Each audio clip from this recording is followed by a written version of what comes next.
తర్వాత సుఖీభవ.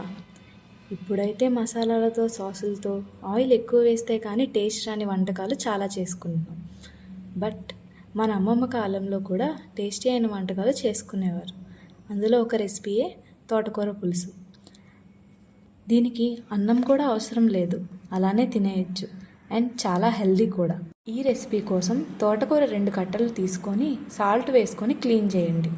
క్లీన్ చేసిన తోటకూరను ఇంకా మనకు కావాల్సిన వెజిటేబుల్స్ని కట్ చేసుకొని పెట్టుకోండి. అలానే చింతపండు, బియ్యం, పలుకులు ఒక గిన్నెలో ముందే నానబెట్టుకొని ఉంచుకోండి. ముందుగా మందపాటి గిన్నెలో 1 లీటర్ వరకు వాటర్ పోసి మరిగించాలి. ఆ నీళ్లు మరుగుతున్నప్పుడే వెజిటేబుల్స్ వేసి 15 నిమిషాలు మరగనివ్వాలి. ఆ తర్వాత తోటకూర వేయాలి. అందులోనే పచ్చిమిర్చి, కరివేపాకు వేసుకోవాలి. తర్వాత చింతపండు నుండి వచ్చిన గుజ్జుని అందులో వేయాలి. ఇక్కడే మన పులుసుకు కావాల్సిన వాటర్ని పోసుకొని పక్కన పెట్టుకోవాలి. మిక్సీలో ఈ పదార్థాలన్నీ వేసి పొడి చేసుకోండి. అందులోనే వాటర్ లేకుండా బియ్యం తీసి మిక్సీ చేసుకోండి.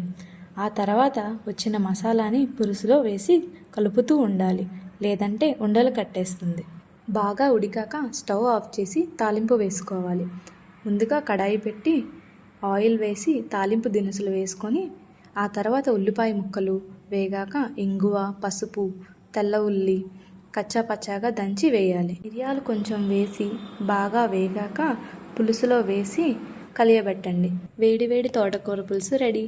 ఇలాంటి రెసిపీస్ మీకు కూడా కావాలంటే డూ ఫాలో అండ్ సబ్స్క్రైబ్ గృహామృతం.